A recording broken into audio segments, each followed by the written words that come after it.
el dinero, las amistades, la mayoría de las cosas se pueden volver a recuperar, pero el tiempo es realmente lo único irrecuperable. Por eso es tan importante que demos valor a cada minuto, a cada segundo que vivimos para tratar de aprovecharlo al máximo posible, ¿no?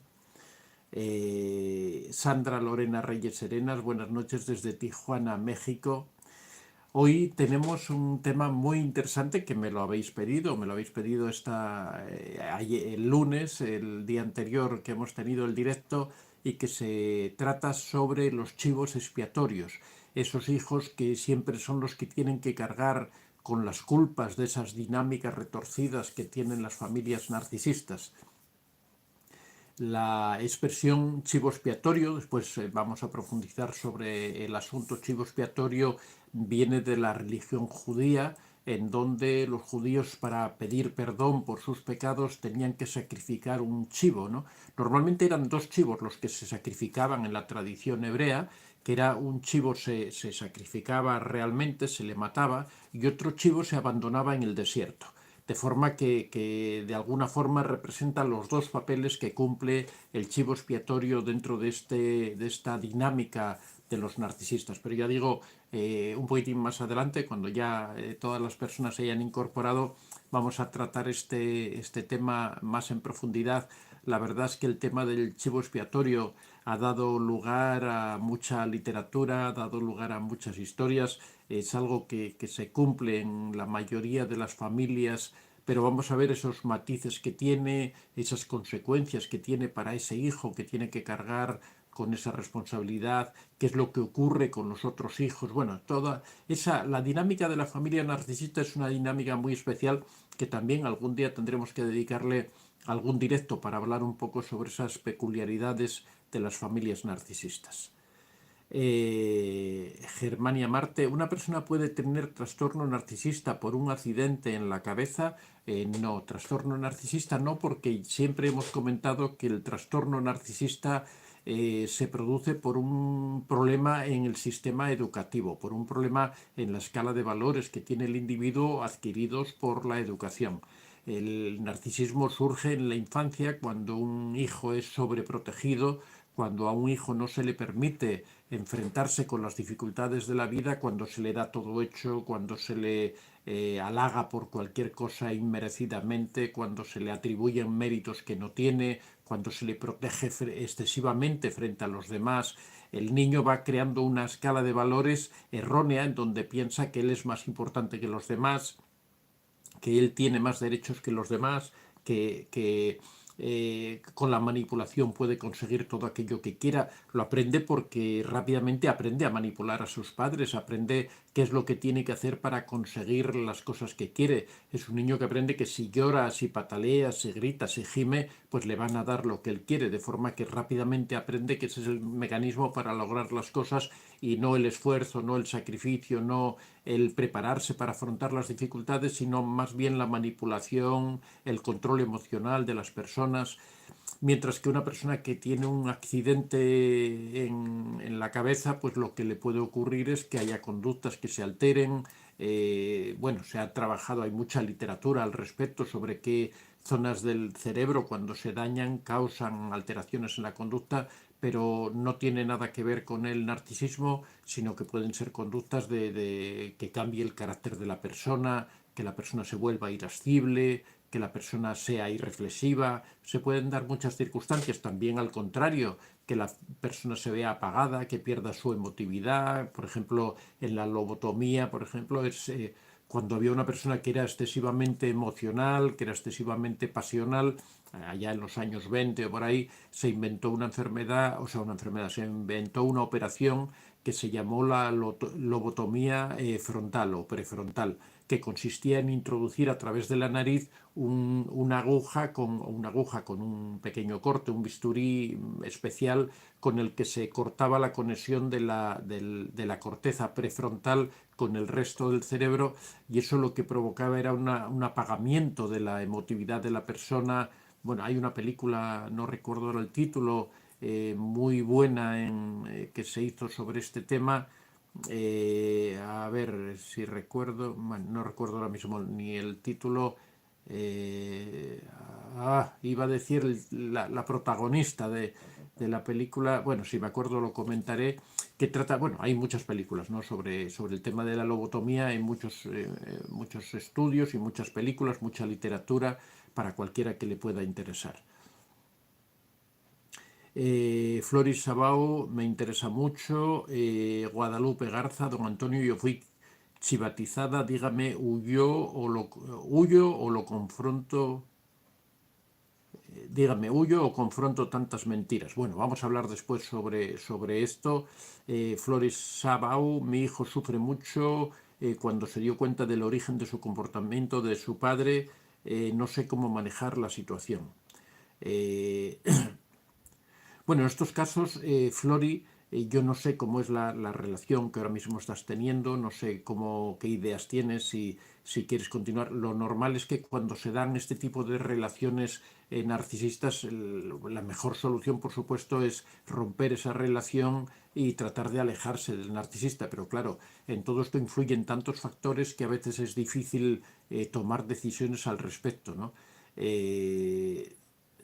Influyen muchos factores como económicos, como sociales, que determinan culturales, que determinan las acciones que uno puede o no puede tomar, ¿no? Eh, Lorda Pou, hola Lorda, ¿qué tal? Buenos días, doctor, feliz miércoles a todos. Mari Flor, don Vicente, ¿la empatía se puede trabajar para no carecer de ella? Bueno, la empatía es algo natural en la persona, es algo que surge, es una cualidad que la persona tiene, ser más o menos empática, pero por supuesto que se puede trabajar si la persona trata de desarrollar su interés por los problemas de otra persona o los problemas de las otras personas, en realidad está desarrollando su empatía. Lo que ocurre es que, por ejemplo, en el caso de los psicópatas, ellos no pueden tener empatía porque carecen de emocionalidad, entonces no pueden comprender o sentir lo que está sufriendo la otra persona porque ni siquiera comprenden lo que está pasando por ellos, no tienen esa emocionalidad ni siquiera para entender sus propias emociones porque no las tienen, ¿no? En el caso de la empatía, en las personas normales, si la persona se esfuerza en informarse acerca de otras personas, bueno, suele ocurrir que hay personas que tienen determinadas conductas, vamos a poner, por ejemplo, racistas, pero en un preciso momento entran en algún grupo, entran en alguna sociedad, en alguna organización en donde se da mucho valor a apreciar cómo es la vida de otras personas, a organizaciones que se preocupan, por ejemplo, por la situación de inmigrantes.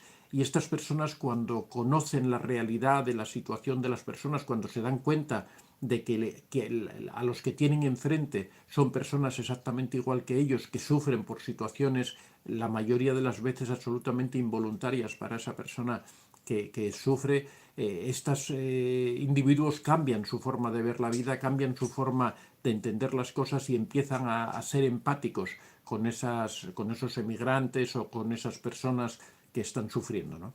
Entonces, sí se puede desarrollar la empatía. Fundamentalmente la información y la educación ayudan mucho, el contacto con otras personas ayuda mucho a desarrollar esta empatía. Por ejemplo, en el caso de los hijos, cuando a un hijo tú lo mantienes en un grupo social determinado y lo mantienes aislado de las otras personas, es difícil que si ese hijo no tiene interacción con otras personas pueda comprenderlas o pueda tener empatía por ellas, ¿no?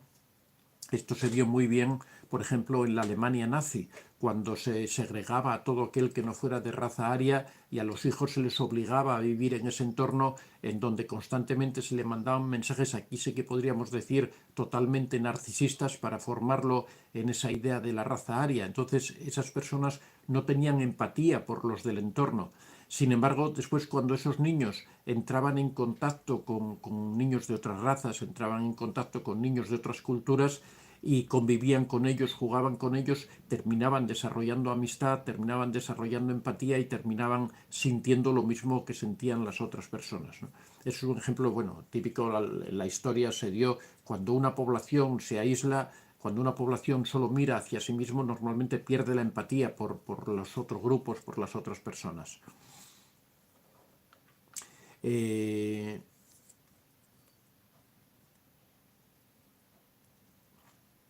Laura Jorritma, buenos días, buenas noches, saludos a todos desde Holanda. Adelaida Zuluaga, buenos días, Vicente y todos. Yamila Macarena Solís, el narcisista sabe lo que hace y te hace mal intencionadamente, no se da cuenta. Bueno, el narcisista sabe perfectamente lo que hace, no es algo inconsciente, no es algo que le surja de una forma que él no pueda controlar, y sí sabe que te está haciendo daño si lo hace intencionadamente, porque él lo que trata es de obtener ese combustible narcisista, a pesar de que después se disculpen y digan que fue absolutamente involuntario, que ellos no pretendían causarte daño.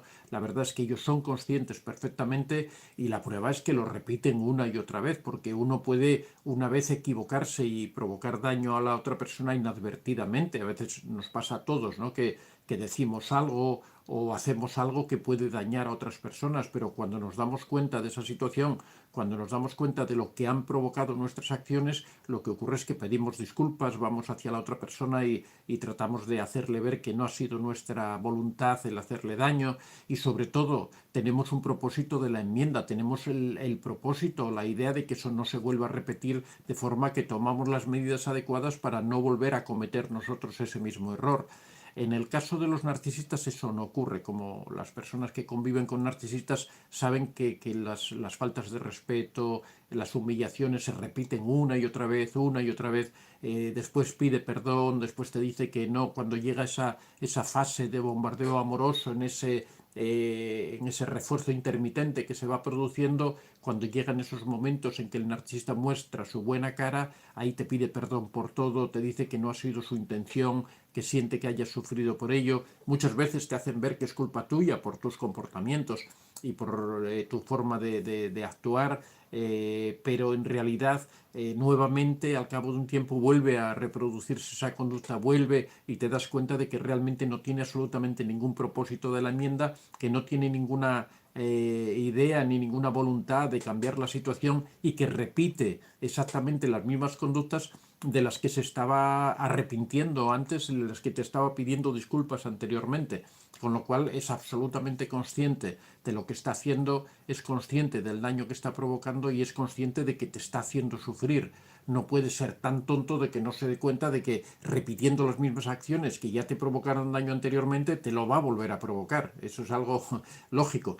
El narcisista es absolutamente consciente, pero lo que hay que entender muchas veces, la disonancia cognitiva, que hemos hablado tanto de ella, hace que veamos al narcisista como una persona diferente de lo que es. Creemos que es una buena persona que en algunas ocasiones tiene malas conductas, y es todo lo contrario. Es una mala persona que ocasionalmente puede tener buenas conductas. Entonces esto hay que entenderlo muy bien, hay que tenerlo muy claro, porque es lo que puede hacer que nosotros nos alejemos del narcisista o que no seamos capaces de alejarnos. Siempre digo que el mayor impulso para poder alejarse del narcisista es el comprender que realmente se trata de un narcisista que realmente nos hace daño voluntariamente, intencionadamente, y que su finalidad es precisamente hacernos daño, humillarnos y perjudicarnos.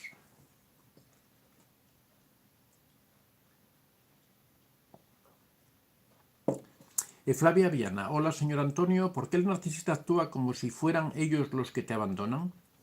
Bueno, pues una razón muy sencilla, porque al narcisista no le gusta ser abandonado, ni siquiera cuando es otra persona la que lo abandona. Entonces, lo que hace es hacer ver a todo el mundo que es él quien ha tomado la decisión. Eh, bueno, iba a contar un chiste, pero es malo, entonces prefiero no contarlo. Pero eh, el narcisista siempre quiere quedar por encima, siempre quiere demostrar a todo el mundo que se hace su voluntad, que se hace lo que él quiere. Si tú lo dejaras a él, lo dejas en evidencia, lo dejas mal. Siempre decimos que cuando alguien aplica el contacto cero, una de las reacciones típicas del narcisista es esa violencia, esa ira narcisista, esa de tratar de acusarte, de tratar de humillarte, de tratar de perjudicarte. Pero también otra de las reacciones es ponerse como que ha sido él al final quien ha tomado la decisión, aunque tú digas que eres tú quien te vas, es él quien ha provocado que tú hayas tomado esa decisión. El caso es que él siempre quiere tener razón, siempre quiere ser él el que te abandone a ti, no que tú lo abandones a él, porque eso es hacerlo a él de menos. Adela Castro, hola doctor, muy bonito vídeo. Adela Castro, si es así, pero estas personas son malas, nunca le piden disculpas a uno. Yamila Macarena Solís, por lo tanto, nunca cambian, no son capaces de amarte. No, no cambian y no son capaces de amarte, nunca te han amado. Realmente todo es un montaje que hacen para que tú permanezcas al lado de ellos y poder ellos explotarte emocionalmente, poder obtener su combustible narcisista. El narcisista en realidad solo se ama a él y no deja lugar para amar a nadie más. Él todo es sentimiento hacia él, no solo quiere que amarse él a sí mismo, sino que quiere que todo el entorno lo ame, que todo el entorno lo admire, que siempre lo vean como que es el mejor, el más guapo. Es el típico niño egoísta, porque antes explicábamos el origen del narcisismo, precisamente surge de ahí, de ese profundo egoísmo infantil.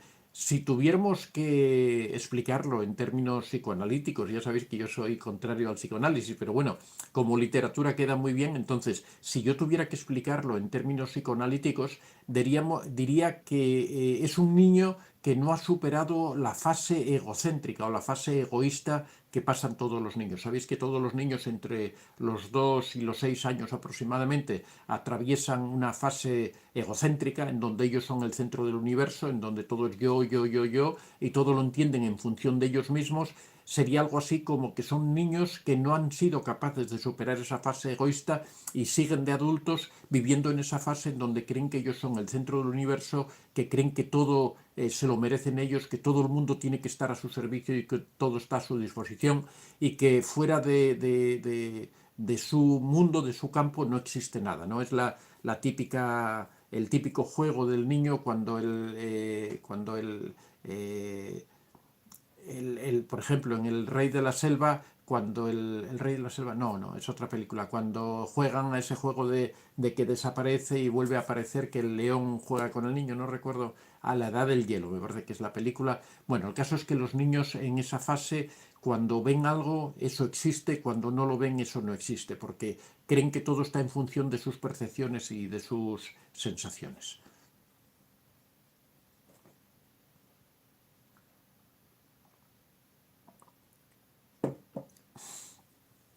Germania Marte, hola, buenos días. Chile, buenas noches, don Antonio. Me ha costado mucho enfrentar en los trabajos a seres narcisistas por mi timidez. ¿Cómo puedo enfrentarlos? Algunos tips siempre nos humillan. Bueno, pues en primer lugar lo que hay que afrontar es la timidez. Tienes que buscar solución para ese problema que tienes de la timidez. Hay muchas terapias para solucionar la timidez. En internet puedes encontrar en mi canal Antonio de Vicente Plus, en mi segundo canal, tenemos algunos vídeos dedicados a la timidez, a cómo afrontar esa situación. Una vez que se supera la timidez, uno tiene que tener claros cuáles son sus límites, cuáles son las cosas que no va a permitir. Entonces yo siempre digo, la solución contra los narcisistas es fijarles límites. Claro, lo difícil es que ellos vienen manipulando, tergiversando las situaciones de forma que muchas veces inconscientemente caes en sus trampas, pero bueno, puedes caer una vez o dos, pero si tienes claros cuáles son tus límites y eres capaz de darte cuenta de las intenciones del narcisista, tienes que fijarle límites para evitar que abusen de ti. Pero bueno, todo eso va unido, en este caso que hablamos de timidez, también va unido a poder superar tu timidez, porque si eres muy tímido tampoco tendrás fuerza para fijar tus límites.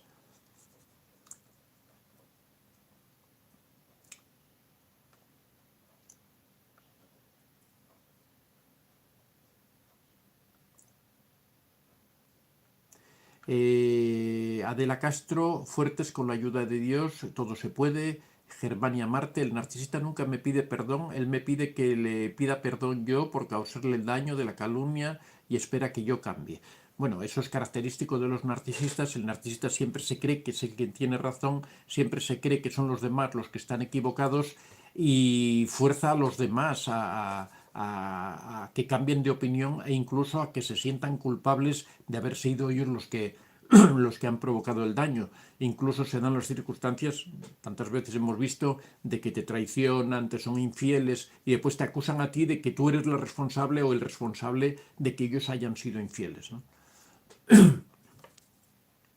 Sandra Lorena Reyes, hace mucho leí que la meditación favorece la empatía, pero desconozco exactamente qué parte del cerebro es la que sufre el cambio. Supongo que en el área límbica. Le agradezco la información.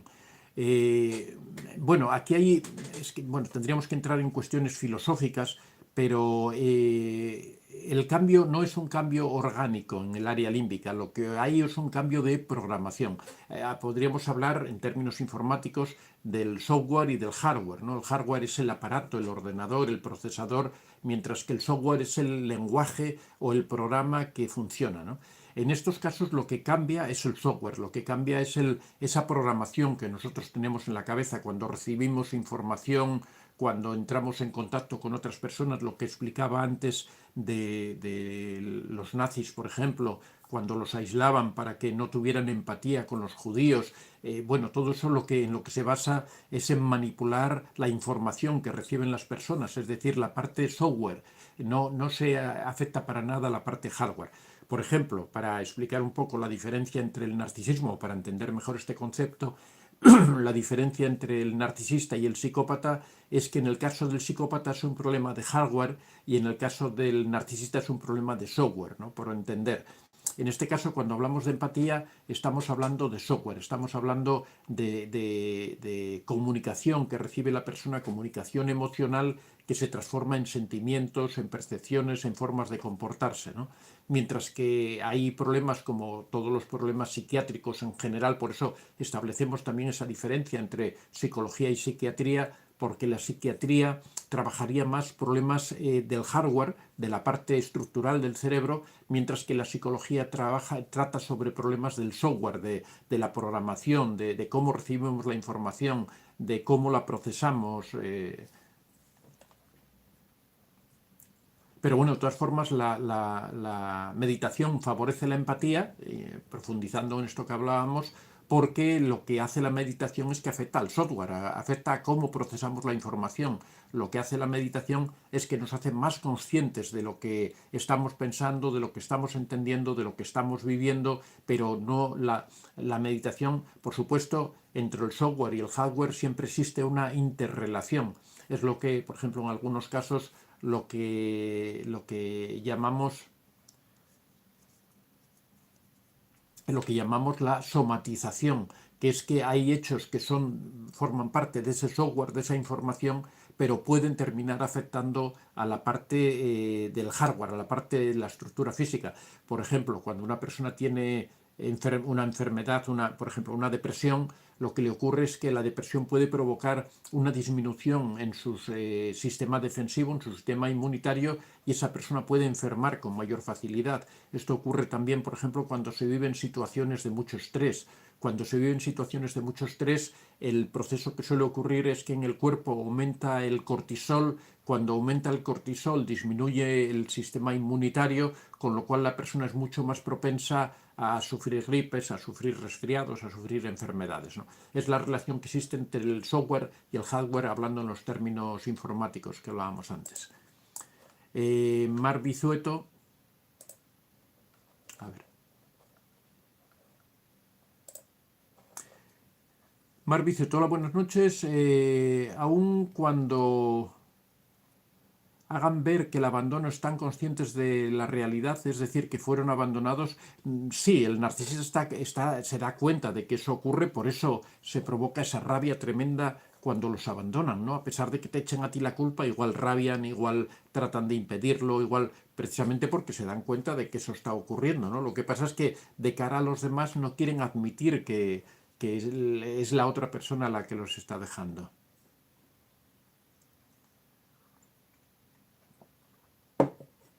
Mariflor, cuenta el chiste, por favor, jajaja, ya nos...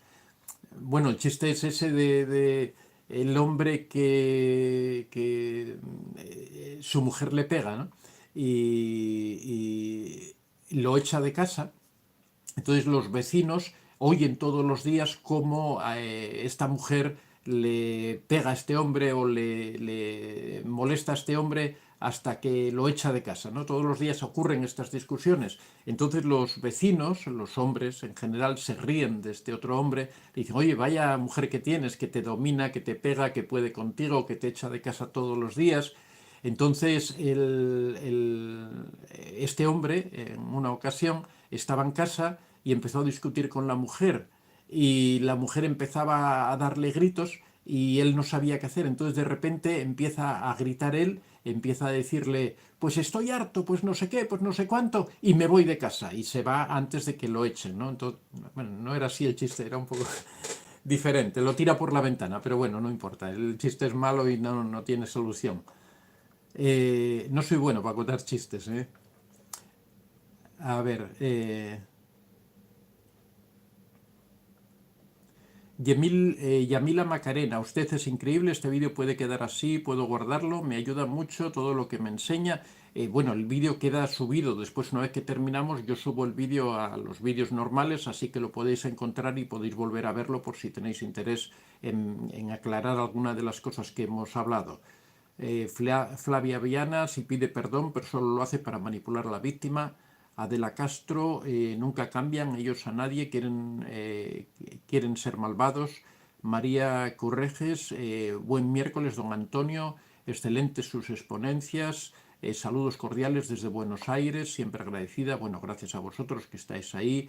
Floris Sabao, tengo insomnio retrógrado, somatizo mucho y de momento no puedo poner contacto cero por el trabajo, pero ya dándome cuenta de todo ha cambiado, no me puede ya manipular, mucho conocimiento me ayuda más y más. Bueno, Flori, lo que tienes que tratar de aumentar tu autoestima, de tratar de llevar una vida lo más ordenada posible, de tratar dentro de ese caos en el que vives, tratar de llevar la mayor normalidad personal, tratar de organizarte lo mejor posible, todo eso ayuda a ir recuperándose, a ir cogiendo fuerza y en algún momento podrás superar esos problemas y podrás alejarte del narcisista. Raza de Bronce, buenas noches, doctor de Vicente, hola, ¿qué tal? ¿Cuánto tiempo? María Currejes, tengo una consulta, don Antonio, ¿sirve de algo compartir este tipo de material precisamente con personas narcisistas que conozcamos? ¿Podrán verse reflejados o no funciona? No, no funciona. Igual que las terapias con narcisistas no funcionan, el que le des una información que a él no le importa porque él siente que todo esto no son más que paparruchas que tratan de explicarle cómo es él cuando él sabe perfectamente que el problema es que él es superior a los demás, pues no sirve de nada, no tiene ninguna. Sandra Lorena Reyes, muchas gracias por su respuesta. Guadalupe Garza, yo estoy compartiendo con toda mi familia. Ojalá se enteren y se ayuden buscando información. Lorda Pou, este fin de semana tuve un enfrentamiento con una persona que quería, follón por envidias. En otro tiempo mi timidez y mi inseguridad me fueron petrificando y esta vez me defendí con respeto.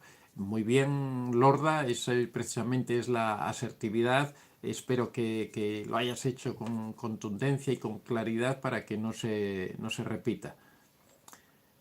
Bueno, vamos a pasar, lo vamos a dejar aquí, vamos a pasar al tema de hoy para que nos dé tiempo a exponerlo con claridad. Hoy vamos a hablar sobre el chivo expiatorio. En realidad le hemos puesto como título el hijo que carga con las culpas del narcisista porque realmente chivo expiatorio es precisamente eso, ¿no? En primer lugar hay que explicar cómo es la dinámica dentro de una familia narcisista, que yo creo que debemos dedicarle un directo a esta dinámica por la peculiaridad y por la cantidad de matices y de cosas que tiene, pero normalmente ya sea un padre narcisista, ya sea una madre narcisista, aunque existen diferencias entre el padre y la madre narcisista, pero vamos hoy a hablar así en general para explicar sobre todo lo del hijo, el chivo expiatorio. Normalmente los padres suelen explotar a los hijos de muchas maneras, manipulándolos, haciendo que los hijos adoren a los padres, exigiéndoles determinados estándares de estudios, de niveles, de que hablen bien fuera de la familia, todo ese tipo de cosas que exigen los padres narcisistas a sus hijos, ¿no? Pero suele ocurrir que en las familias normalmente suele haber un hijo que es un poco más rebelde, que suele ser un hijo que no entra por el aro de lo que quiere el narcisista, que a medida que se va haciendo un poco mayor, sobre todo cuando ya va cumpliendo los 8 o 10 años en que empieza a entender lo que está ocurriendo en la preadolescencia, ya puede empezar todo este fenómeno, se da cuenta de esa manipulación que provocan los padres, suelen ser hijos normalmente de carácter fuerte. En estos casos muchas veces se da la personalidad A de estos hijos que son empáticos, pero a la vez van desarrollando un carácter fuerte, van desarrollando unas ideas claras de lo que quieren, pues estos hijos se dan cuenta de que realmente sus padres o el padre narcisista o la madre narcisista los están manipulando y ellos no están dispuestos a continuar así. Así que estos hijos poco a poco se van volviendo rebeldes, van poniéndose, enfrentándose con el narcisista, van confrontándolo y el narcisista, por supuesto, o la narcisista no resiste que nadie lo confronte, no le gusta que nadie se le ponga enfrente y mucho menos dentro de su familia, que es un espacio que ellos consideran de su propiedad, que consideran que ellos manejan a su antojo y no permiten que nadie se salga de la norma que ellos han fijado sobre cómo tiene que funcionar la familia. Ya digo que hay toda una dinámica especial dentro de las familias narcisistas sobre los roles, sobre los papeles que van asumiendo cada uno, pero bueno, en este caso hay una oveja negra, hay un personaje, un personajillo, una niña que de repente decide que no está dispuesta a soportar esto y empieza a protestar cada vez que el narcisista pretende imponer determinadas cosas o la narcisista pretenden imponer determinadas conductas, determinadas formas de vivir, que acepten cosas que el narcisista se da, o sea, esta víctima, este niño o esta niña se dan cuenta de que no está bien, de que no es correcto, van viendo que otras familias no funcionan de esa manera y empiezan a cuestionarse, empiezan a preguntarse por qué es así, por qué su familia es diferente, por qué su familia tiene otras reglas, por qué en otras familias se respeta a los niños y en este caso no se les respeta, por qué otras familias permiten que los niños se desarrollen con cierta libertad, pero en esta familia no se respeta eso. Y este niño en particular va desarrollando esa percepción, ¿no? Esa percepción se transforma en enfrentamiento, sobre todo hacia el personaje narcisista. Pero ya sabéis que muchas veces el personaje narcisista influye sobre todos los demás en cuanto a su forma de entender la vida y su forma de enfocar los asuntos. De manera que el narcisista, que siempre decimos que no ama a nadie, no ama a sus hijos, no ama porque si tú tienes un hijo que es rebelde y tú lo quieres, pues tratarás de alguna forma de reconducirlo, de ver por qué es rebelde, de tratar de entenderlo, pero el narcisista no. El narcisista lo que hace simplemente es empieza a aislarlo, empieza a dejarlo aparte de toda esa dinámica familiar, empieza cuando hay cosas malas, por ejemplo, trabajos que realizar, esfuerzos que hacer, suele cargárselos sobre esta persona, beneficiando a las otras personas y creando una rivalidad entre ellos. Cuando ocurre algo malo, suelen culpar sistemáticamente a esta persona que se les ha revelado. De lo que se trata es de tratar de ir aislando a este individuo, de ir poniéndolo en una esquina, no dejarle que participe en la dinámica familiar, hacerlo el responsable de todas las situaciones que ocurren, de forma que cargue con todas estas culpas. Pero no solo eso, si fuera eso estaríamos en algo relativo, ¿no? Pero lo que ocurre es que también el narcisista lo que hace es que enfrenta a toda la familia contra el chivo expiatorio. El chivo expiatorio no solamente es el saco de los golpes del narcisista, sino que termina siendo lo de toda la familia porque el narcisista transforma en monos voladores a todos los miembros de la familia. Poco a poco va inculcando en las mentes de los demás niños y también en la mente de su pareja, de la otra persona con la que comparte, le va inculcando que el responsable de todos los problemas que ocurren, el responsable incluso de las conductas del propio narcisista, es este otro hijo que no se amolda, que no ha entrado por el aro, que no acepta todas las cosas que ocurren dentro de la familia. De forma que poco a poco los va transformando en monos voladores que colaboran en ese ataque contra este chivo expiatorio, contra este niño o niña que se rebela en contra de todas estas conductas. Todo esto provoca, por supuesto, unos daños tremendos en este chivo expiatorio, en este niño que ve que de repente toda la familia se vuelca en contra de él, cuando lo normal sería que la familia te apoyara, que la familia estuviera contigo, que la familia te protegiera. Es la función fundamental que tiene la familia en el desarrollo de los niños, es el dar acogimiento, el dar cariño, el dar formación, el dar educación, el dar valores. Aquí todo se trastoca, todo se da la vuelta y en vez de dar valores positivos se dan valores negativos. Aquí se empieza a hablar de venganza, se empieza a hablar de manipulación, se empieza a hablar de culpabilidades, se empieza a hablar de castigos. Toda la familia se vuelca en contra de este chivo expiatorio, se le culpa de todos los males que ocurren. Cuando hay cosas buenas se le aísla, se le deja fuera de todas esas celebraciones.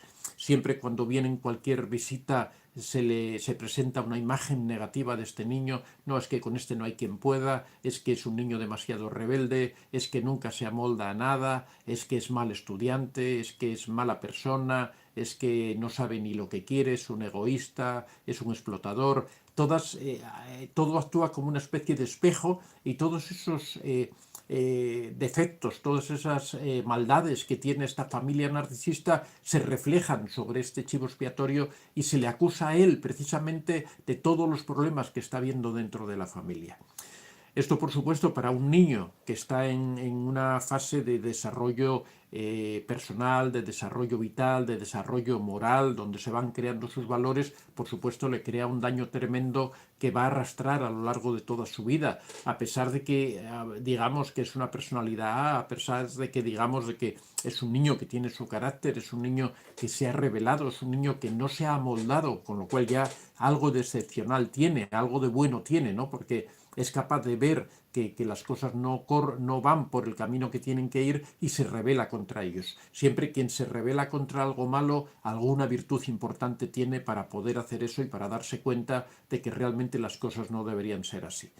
Así que el problema es que este niño realmente está recibiendo una educación absolutamente desquiciada, está recibiendo una educación absolutamente contraria a lo que debería ser una educación de cualquier niño. Esto les lleva a arrastrar una serie de problemas. Si me permitís, voy a leerlos para que no se me quede ninguno, porque son muchos los problemas que van a arrastrar este niño, son muchas las alteraciones que va a sufrir y que va a ir arrastrando a su edad adulta. Las personas que habéis sido, que estáis en este canal ahora mismo, en este chat, y habéis sido chivos expiatorios, os agradecería que me dijerais cuál de estas conductas, cuál de estos daños habéis sufrido y todavía estáis luchando por hacer frente a él. Por ejemplo, el chivo expiatorio desarrolla una falta de confianza en sí mismo y en los demás, porque constantemente todos le acusan, todos en la familia, que es el entorno que él conoce, en el que él vive, todos se vuelven en contra suya, con lo cual él empieza a desconfiar de todo el mundo, pero también desconfía de sí mismo porque todos esos valores que él creía o toda esa formación no la recibe, con lo cual no puede desarrollar bien su autoestima, no puede desarrollar bien su confianza en sí mismo, de forma que se hace desconfiado con los demás, pero también con él mismo. Tiene un resentimiento profundo, se da cuenta de que ha sido tratado injustamente, pero de una forma vital, de una forma a lo largo de años, que ha sido siempre vejado, que ha sido humillado, que ha sido castigado, con lo cual eso desarrolla un resentimiento que está en el fondo de su corazón y que no es capaz de sacarlo adelante. Esto, sobre todo en la edad adulta, este niño lo va a arrastrar prácticamente por toda su vida. Solo si encuentra alguna persona excepcional, alguna persona maravillosa con la que unirse, con la que tener una relación, será capaz de limpiar, o si hace un esfuerzo grande por tratar de limpiar toda esa basura que va acumulando dentro. Solo si realiza ese proceso será capaz de librarse de ese enorme resentimiento que acumula, que aparte es absolutamente justificable. Por supuesto, va a tener una baja autoestima, no puede ser de otra manera, porque no recibe ningún tipo de educación que le fortalezca la autoestima, sino todo lo contrario. Siempre se habla en contra de él, se le ponen los peores papeles, se dice que es el que tiene peores cualidades. Todo lo que se refiere a él se habla mal, pero no solo el narcisista, sino todo el entorno, todos los hermanos, todos se vuelcan, no porque los hermanos quieran hablar mal de él, sino porque se transforman en monos voladores. Son niños que no tienen una voluntad clara, pero el narcisista los enfoca contra el otro hermano.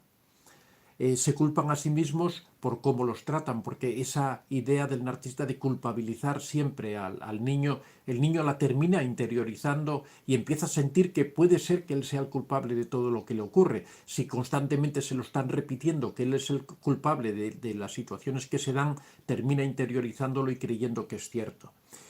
termina buscando razones lógicas que justifiquen ese maltrato. Cuando ve que todos se vuelven en contra de él, termina creyendo que él tiene algún fallo, termina creyendo que algo está mal dentro de él para que todos se vuelvan en su contra. Por lo tanto, sufre un proceso de victimización que se alarga por bastantes años y que, por supuesto, le va a afectar a lo largo de toda su vida. Tienen sentimientos de que son inútiles porque todo lo que propongan, todo lo que digan, se lo van a descartar, le van a decir que no, que eso es un error, que eso no está bien, que eso no tiene sentido, con lo cual ellos van a sentirse absolutamente inútiles, van a sentirse que no valen para nada, van a sentir que todo lo que ellos pueden aportar no tiene ningún sentido.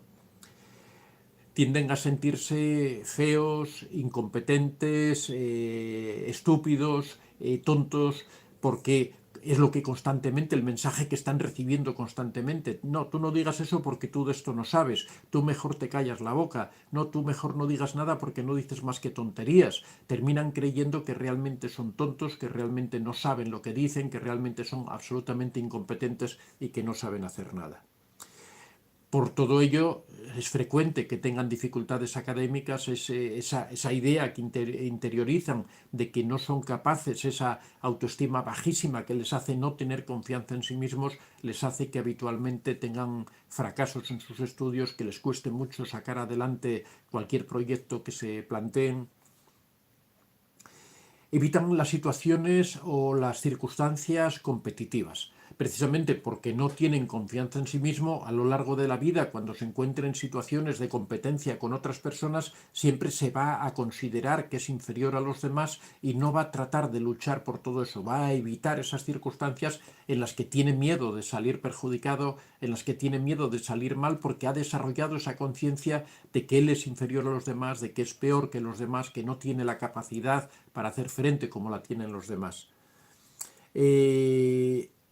Suele intentar mantener siempre un bajo perfil, porque cada vez que ha intentado dar alguna idea, cada vez que trata de proponer algo, cada vez que trata de participar, es descalificado, es vejado, es humillado, de forma que se va desarrollando una especie de indefensión aprendida, va dándose cuenta de que lo mejor de todo es estar callado, no decir nada, no manifestarse, no hacerse ver, porque esa es la forma de evitar que le vengan las acusaciones, que le vengan las humillaciones. Cuando él no dice nada, cuando él está callado, es cuando mejor está, con lo cual desarrolla esa conducta, esos condicionamientos que le hacen volverse una persona muchas veces tímida, una persona callada, una persona de bajo perfil.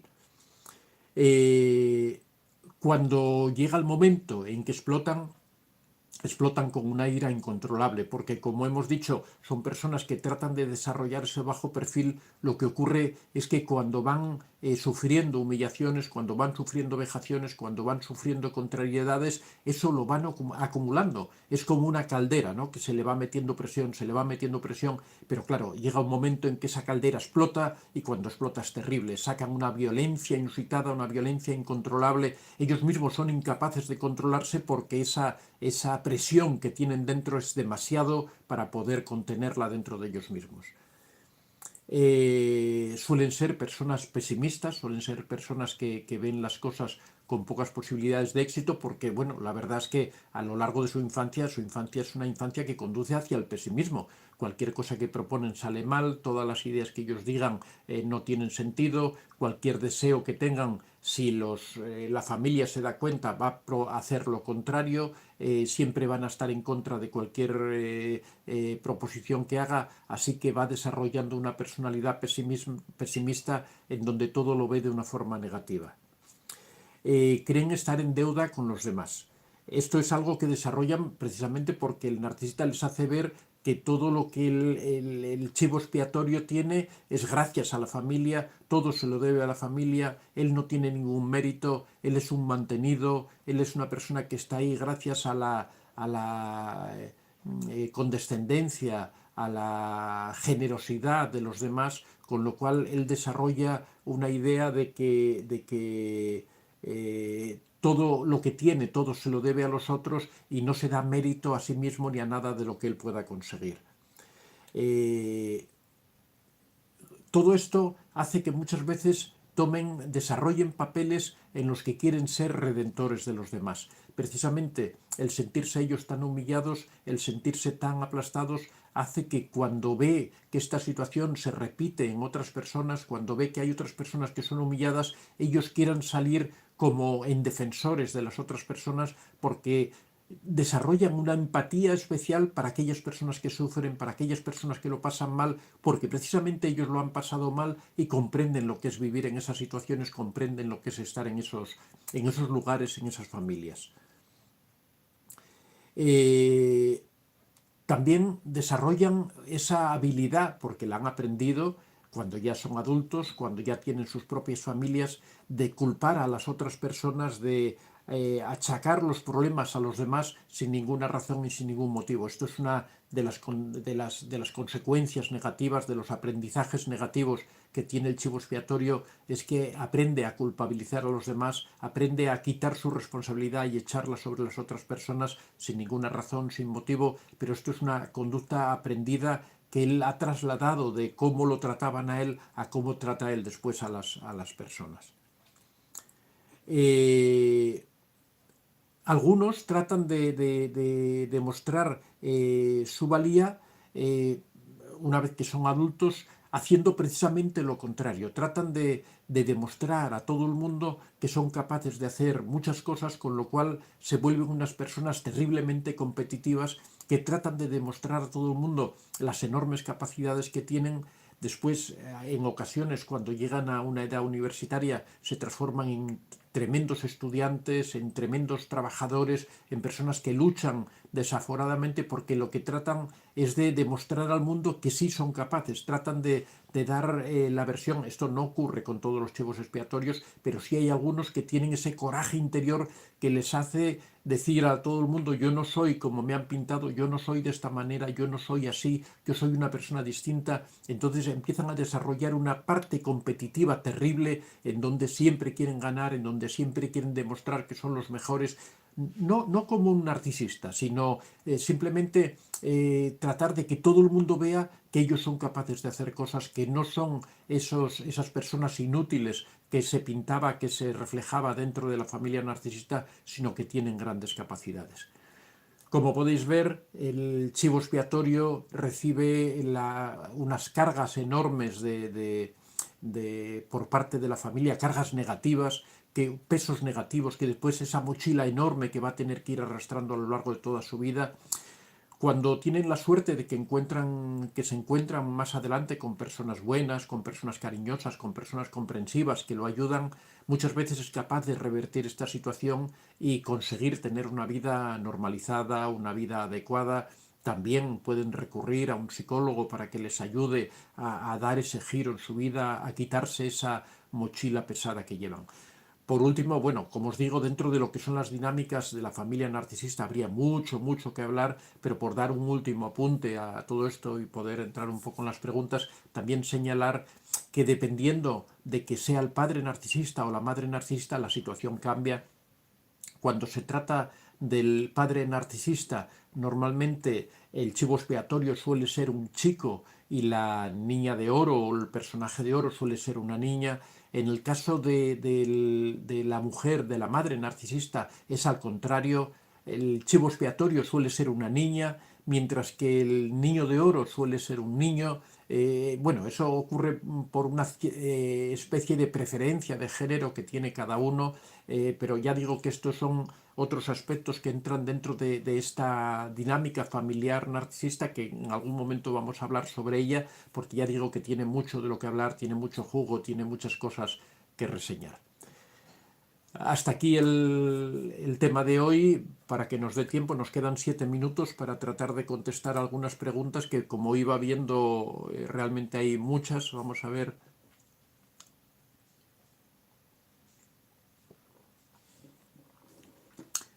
Hay muchísimas preguntas, no nos va a dar tiempo, pero bueno, el viernes estamos de nuevo.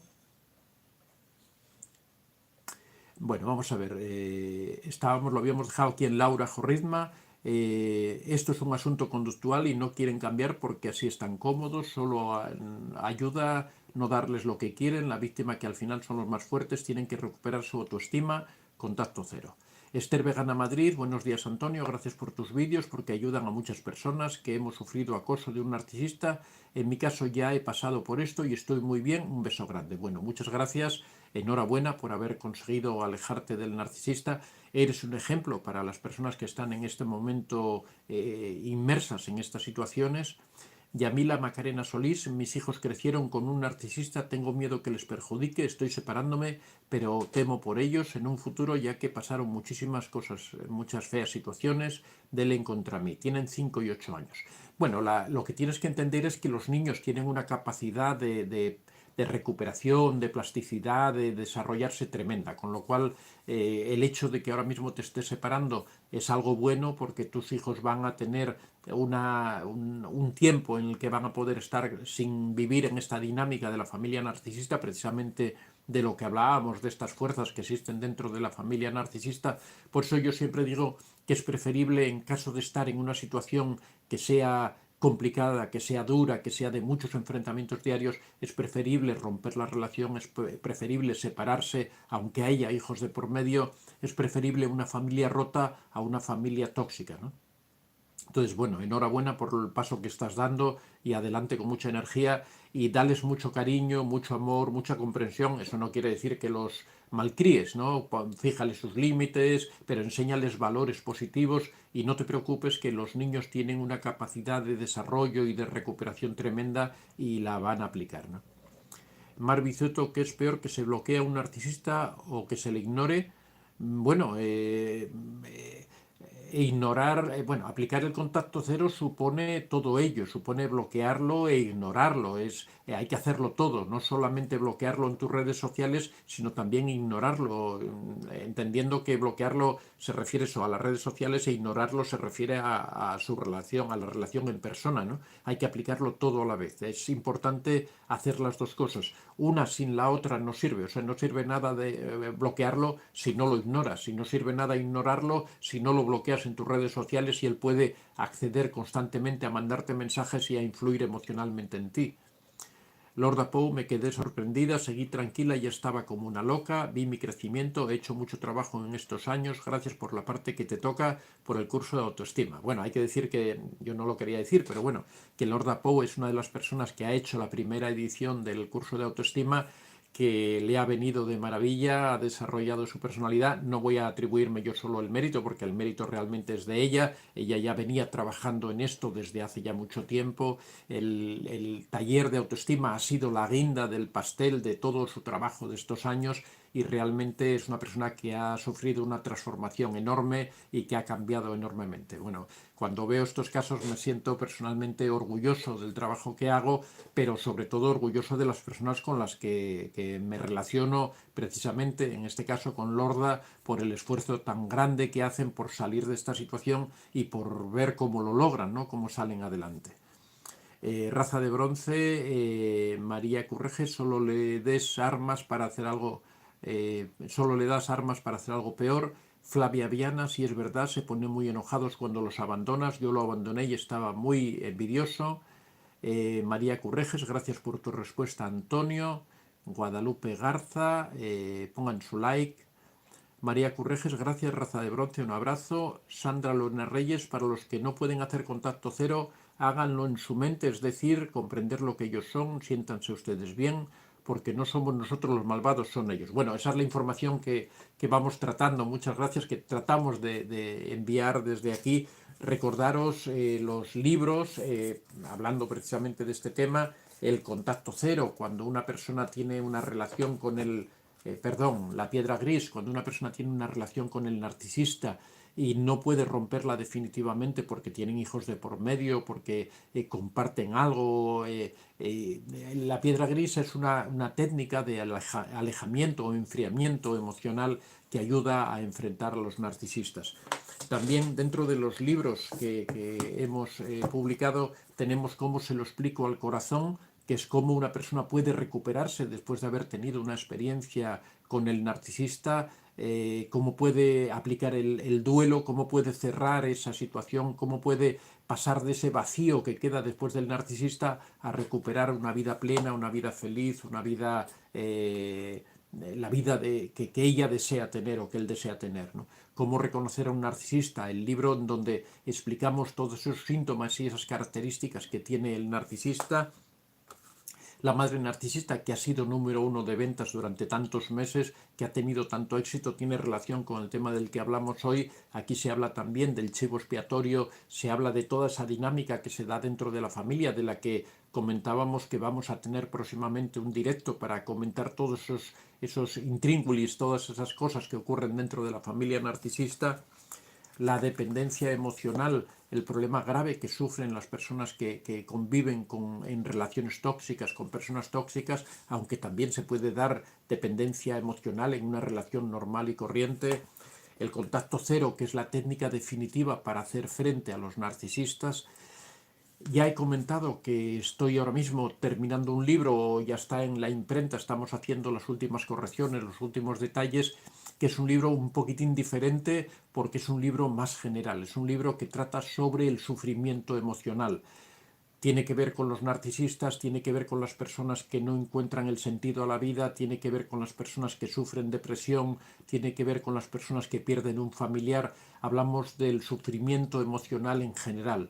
Tratamos el sufrimiento en sí, tiene unas causas muy concretas, se puede abordar todo el sufrimiento en general desde una perspectiva globalista, por lo cual hemos sacado este libro. Es un libro realmente que es un libro con mucho contenido, donde entramos con una sensibilidad muy grande a tratar estos temas tan duros, tan difíciles, porque aquí hablamos desde eso, desde una pérdida de una persona querida, hablamos hasta de la angustia, que hay personas que sufren de una forma espontánea, hablamos de todas esas cosas que hacen que la persona sienta un profundo vacío dentro de sí misma que se transforma en sufrimiento, y buscamos la forma de abordarlo, la forma de superar esa situación. Otro libro que también está teniendo mucho éxito es el libro de Picasso, que ha sido durante varios meses número uno en ventas, disputando con La madre narcisista. Es un libro en donde es una biografía sobre Pablo Picasso, el gran pintor Pablo Picasso, por otro lado el gran narcisista, porque fue un gran narcisista que maltrató a todas las personas que estaban a su alrededor. Varios miembros de su familia se suicidaron, su propio hijo murió alcoholizado por no poder soportar esa presión que Picasso ejercía sobre él. Varias también de las personas que se relacionaron con él como parejas, como esposas, terminaron en psiquiátricos. Afortunadamente algunas se pudo recuperar. Algunas rebeldes, algunas mujeres rebeldes que se enfrentaron con él, sufrieron su ira incluso después de muerto, fueron perseguidas, tuvieron que huir de Francia e irse a Estados Unidos, por ejemplo, como su última pareja más importante, que tuvo que marcharse a Estados Unidos para poder seguir trabajando porque en Francia se le cerraban todas las puertas. Bueno, todo eso lo tratamos aquí en este libro sobre Picasso. Y también quiero comentaros un último aspecto, que es que hay bastantes personas que me están preguntando por el taller de autoestima. Sabéis que estamos ya en la segunda edición, en este momento hay un número muy numeroso de personas haciendo la segunda edición. Estamos preparando una tercera edición, pero ya os avisaremos, posiblemente sea, no sé, a primeros de diciembre, cuando ya vea yo que puedo ir ocupándome de ello, porque ahora mismo la verdad estoy desbordado de trabajo. Tengo 2 libros ahora mismo que están próximos a salir, así que estoy realmente muy liado, ¿no? Muy ocupado. Pero en el momento que tenga un poco de tiempo para poder centrarme y dedicar la atención que se merece a esta tercera edición del taller de autoestima, sabéis que lo hemos ampliado, hemos pasado de 6 módulos o 6 meses aproximadamente a 7 meses. Ahora son 7 módulos porque hemos querido meter algunas consideraciones que eran importantes y que se nos habían quedado fuera en el primer taller, así que ahora es de 7 meses de duración el taller de autoestima. Estamos preparando la tercera edición. Ya os digo que posiblemente sea a primeros de diciembre cuando comencemos. Así que las personas que tengan interés y quieren que los pongamos en la lista para enviar información al respecto, pueden enviar un correo. Ahora hemos cambiado, a ver si puedo voy a poner aquí el nuevo correo, porque como os decía, estamos desarrollando una página web.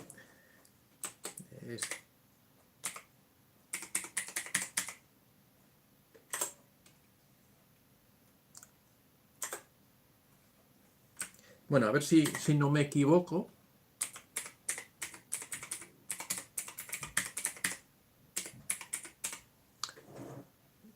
En el correo, porque ya os digo que, bueno, el correo es taller, a ver, un momentín, a ver, un segundo, que voy a mirar a ver si es taller o talleres.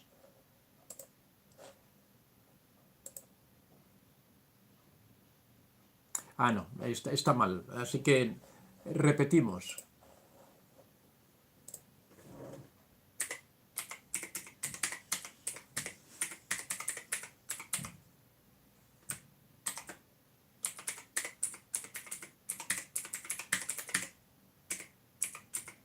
Bueno, el correo es tallerautoestima@antoniodevicente.com. El nuevo sitio que todavía no está funcionando es antoniodevicente.com, el nuevo sitio web, donde ya os digo que vamos a tener mucho tipo de actividades, vamos a tener un blog, vamos a tener un apartado de testimonios en donde nos vais a poder contar vuestra historia. Bueno, estamos desarrollándolo, de momento ya tenemos los correos electrónicos, ya os digo, es taller autoestima todo seguido en minúsculas, @antoniodevicente.com. Así que los que estéis interesados en participar en el taller y queréis que os pongamos en esa lista para manteneros informados, pues ya sabéis, nos mandáis ahí a un correo, os metemos dentro de esa lista y os vamos informando de todos los pasos que vamos dando para preparar la tercera edición del taller de autoestima. Bueno, muchas gracias. Muchas gracias a todos. Las preguntas, que han sido muchas, que se nos han quedado sin contestar, si queréis me las podéis pasar para el viernes, ya sabéis, de 6:30 a 7:30. Así que un abrazo muy grande para todos, que espero que hayáis disfrutado el tema de hoy, que os haya gustado, y el viernes tendremos un nuevo tema, procuraremos que sea muy interesante. Muchas gracias a todos y hasta el próximo viernes.